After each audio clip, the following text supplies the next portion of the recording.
Continuando aqui então, gente, com a nossa aula de óptica geométrica, agora a aula 2, a gente vai ver alguns princípios da óptica. Então na aula 1 a gente viu alguns conceitos iniciais, tá? Viu lá a absorção, reflexão das cores, viu por que a gente observa um objeto colorido. Agora a gente vai entrar na parte dos princípios, tá bom? A gente tem 3 princípios que são chamados princípios da óptica. O primeiro é o princípio da independência. O que ele nos diz? Nos diz o seguinte, que essa luz visível que a gente enxerga, ela é independente uma da outra. Como assim? Imagina, não vamos falar da luz propriamente dita, vamos falar primeiro das ondas eletromagnéticas, que a gente viu na outra aula também, na aula 1, aquele espectro eletromagnético. Imagina que se você estivesse em um lugar fechado, tivesse 30 pessoas mais ou menos, cada uma falando celular ao mesmo tempo. Se uma onda ali interferisse na outra, uma ligação interferisse na outra, seria impossível isso acontecer. Vamos trazer isso agora para luz. Imagina que você está em um palco, por exemplo, fazendo um show, e tem 2 fontes luminosas aqui, uma fonte vermelha e uma fonte azul. Tá? E eu vou ligar essas 2 fontes. Uma está virada mais para cá e outra mais para cá. O que vai acontecer? Ó? A luz azul, ela vai focar onde? Ó? Ela vai vir para cá, por exemplo. Então, liguei a luz. Imagina que aqui está o palco.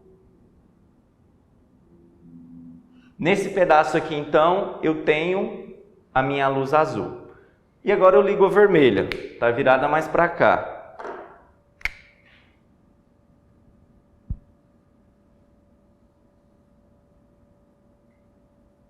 Então aqui no palco eu tenho também agora a luz vermelha, tá? O que acontece? Se elas não fossem independentes, gente, nesse momento aqui onde elas se cruzassem, se eu juntasse o vermelho com o azul, ia sair, sei lá, uma cor roxa aqui no final. Mas não, isso não acontece, elas são independentes. Se eu ligar ou desligar essa luz vermelha aqui, essa luz azul aqui não vai mudar. Ela vai continuar com a mesma tonalidade de azul, tá? Isso que explica o princípio da independência, certo? Segundo princípio, o princípio da reversibilidade. O que é isso? Isso aqui é o princípio que acontece nos espelhos. Imagina, por exemplo, que você está no carro, está no banco de trás do carro, tá? No banco traseiro. Aí você olha no espelho retrovisor ali e você consegue ver quem está no motorista, quem está dirigindo. Se você está enxergando o motorista também, certamente, na hora que ele olhar no espelho, ele vai estar te enxergando lá no banco de trás. Isso é o princípio de reversibilidade. O campo de visão ali vai ser o mesmo. Eu fiz um desenho aqui para melhor explicar para vocês. Imagina que eu tenho um espelho plano, né? Lembra, o espelho plano do mesmo jeito que você enxerga o objeto, ele não vai ficar nem maior, nem menor, nem vai aumentar de tamanho, nem vai ficar de cabeça para baixo. Isso acontece o quê? Isso acontece com os espelhos esféricos, que a gente vai estudar nas aulas seguintes. O espelho plano, você enxerga o objeto do jeito que ele é. No máximo, ele vai ser reversível, tá? A gente vai falar disso depois também. Então, imagina aqui que eu tenho uma pessoa, ela está olhando o espelho e está conseguindo ver uma segunda pessoa aqui. Então, ó. Olha para o espelho, consegue enxergar, na verdade a setinha para baixo, né? Que o caminho que a luz está percorrendo, consegue enxergar a outra pessoa aqui. Certamente, então, essa pessoa aqui vai estar enxergando essa, tá? Então, o campo de visão ali vai ser o mesmo, tá? Essa pessoa enxerga essa, se olhar para o espelho, essa pessoa está enxergando essa. Chamado de princípio da reversibilidade. Terceiro princípio, que eu acho que é o mais utilizado, tá? Fala o seguinte, gente, a gente consegue fazer semelhança de triângulos para calcular a altura, por exemplo, de um prédio, tá? O que acontece? A gente sabe que, imagina aqui que eu tenho um prédio e tá durante o dia e o sol tá pegando aqui no prédio. Certamente aqui vai fazer uma sombra. Então, ó, eu tenho um raio de luz, que ele pega aqui em cima aqui do prédio e faz uma sombra aqui, certo? Esse pedaço aqui é a sombra que está fazendo no prédio, tá? Se eu colocar uma estaca aqui, um pedaço de madeira, qualquer coisa, na perpendicular aqui, ó, para pegar o sol também, lembrando que o raio aqui tem que ser paralelo a esse, tá? Então, pronto, paralelo. Então, se eu colocar uma estaca aqui e medir o tamanho dessa sombra, vou chamar de S minúsculo. S maiúsculo, a sombra do prédio.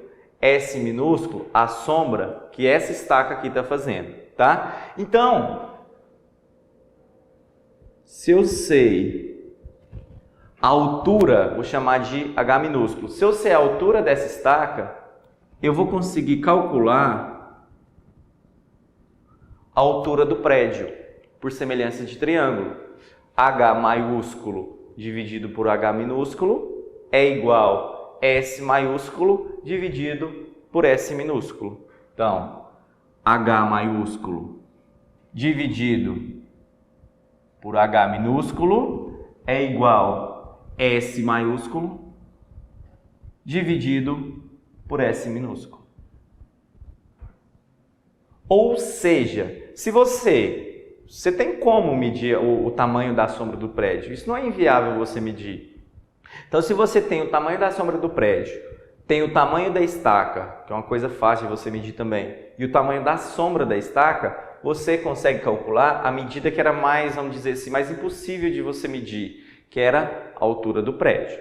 Beleza? Então, por essa semelhança de triângulos aqui, por essa formulazinha, você consegue calcular a altura do prédio, tá? Porque princípio da propagação retilínea na luz. O que é propagação retilínea? Que a luz não vai ser curva. Você considerando o quê? Um ambiente homogêneo, ou seja, igual, não tem fumaça nem nada.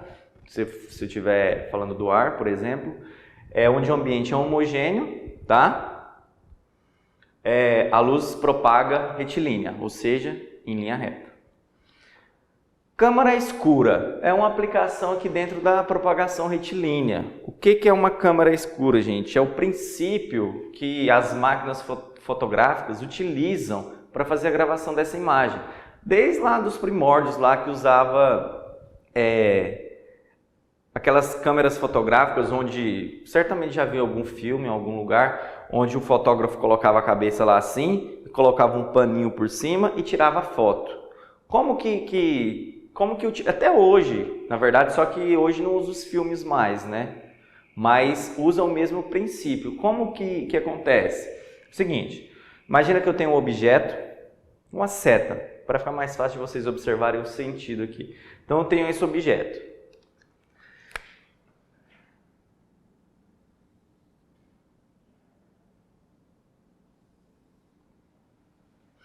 Aí eu tenho uma câmara escura. Eu fiz as linhas aqui primeiro para o meu desenho ficar certinho, tá? Então eu tenho uma câmara escura aqui.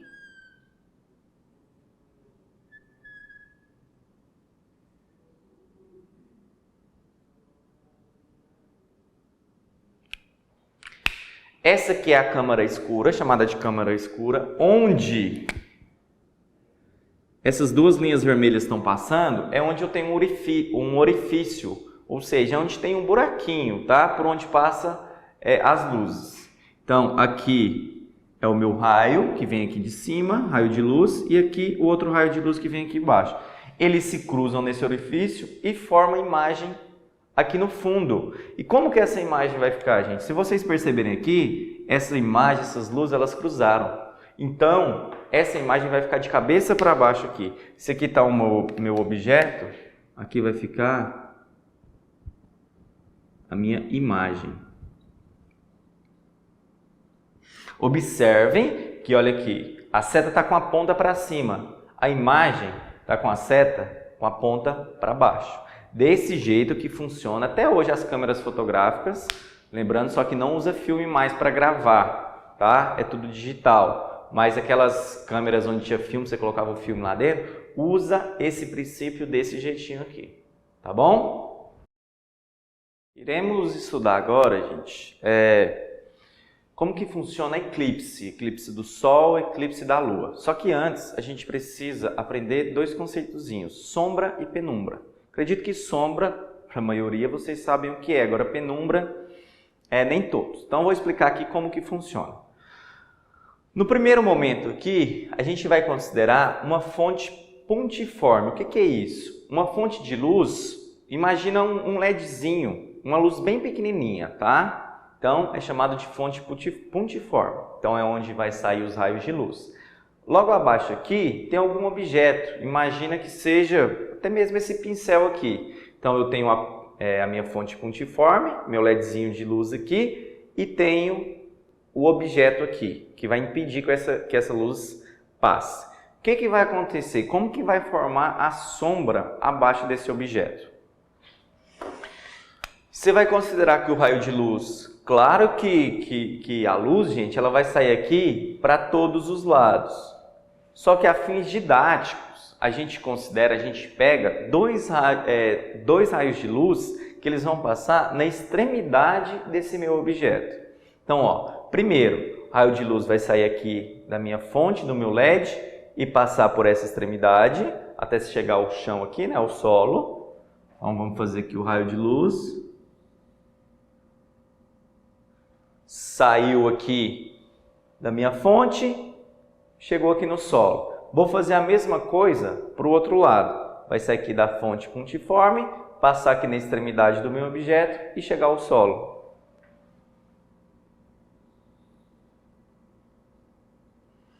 Como que vai ser, então, gente, a formação da minha sombra?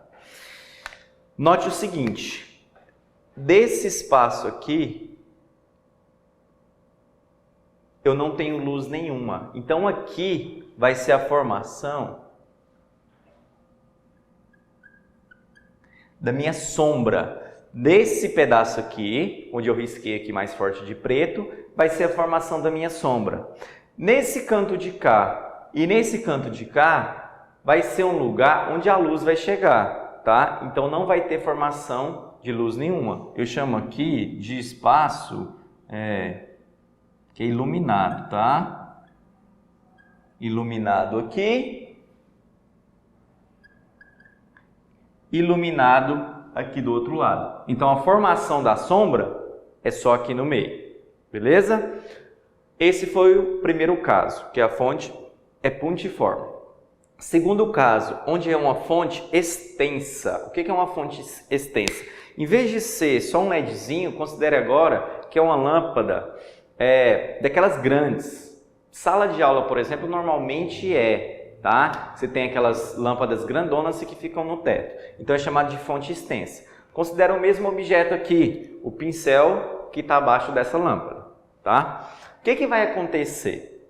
Agora, os meus raios de luz não vão sair de apenas um ponto, porque vai ter luz aqui, ó, saindo de todos os pontos. O que eu vou considerar? Eu vou pegar nas duas extremidades, os raios saem das duas extremidades e passando pelo objeto. Como que vai ficar então? Ó, saiu da primeira extremidade, vai passar na primeira extremidade do objeto.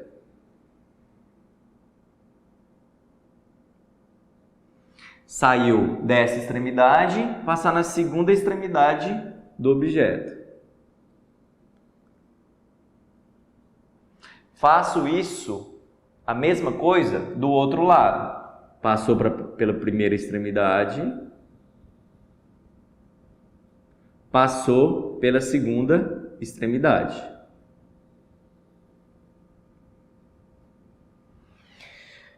A gente pode notar diferentes casos aqui agora. Nesse primeiro caso aqui, eu só tinha formação de sombra e de lugares iluminados. Aqui, além da sombra, eu vou ter a formação de penumbra. O que é isso? Ó, nesse meio aqui é onde não pega luz nenhuma. Então, do mesmo jeito que eu falei que era sombra, aqui também vai ser sombra.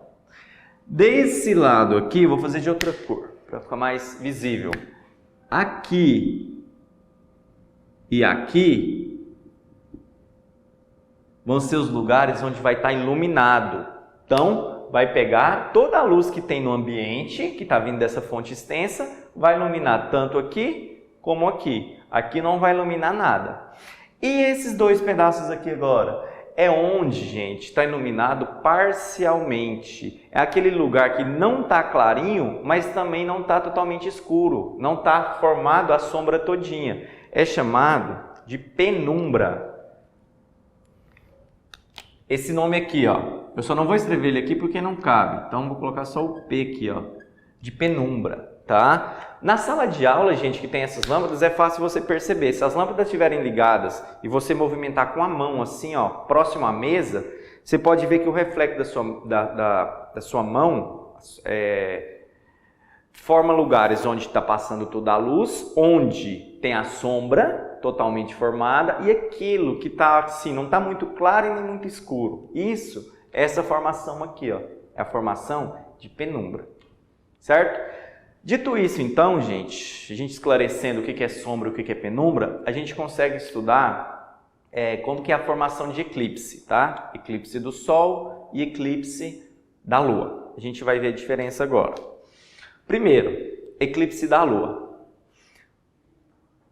Eu tenho aqui o Sol, que está vindo os raios solares, né?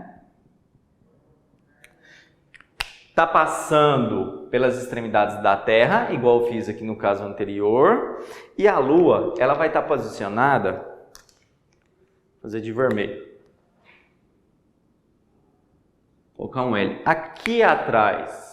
Então vai ser o quê? Na sombra que a Terra está fazendo com os raios solares. Então vai estar posicionado nesse mesmo lugar. Fazer a trajetória da Lua aqui, né? Ela como se ela estivesse fazendo esse trajeto aqui, tá? Só que nesse ponto específico, nesse momento específico, ela estaria aqui atrás. Então os raios solares estão saindo aqui, né, do Sol, estão pegando aqui nas duas extremidades aqui da Terra e está fazendo uma sombra aqui. E o lugar que essa sombra está sendo formada, a Lua está bem nesse lugar, tá? Então por isso que acontece o eclipse da Lua. Gente, esse desenho aqui, ó, não tão, se desconsidera o tamanho, tá? Só a fim didático para vocês entenderem como que acontece o eclipse da Lua, tá? E o do Sol? Do Sol é um pouquinho diferente. É o seguinte, aqui eu tenho o Sol, tá saindo aí os raios solares, né?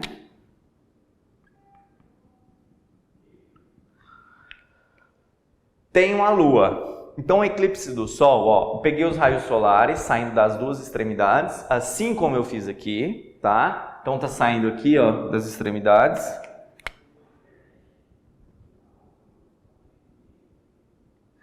Peguei a parte de cima da Lua, peguei a parte de baixo da Lua, peguei a parte de cima da Lua, peguei a parte de baixo da Lua. Então, vou ter a formação de três coisas também. Um lugar onde vai estar tudo iluminado, que é onde?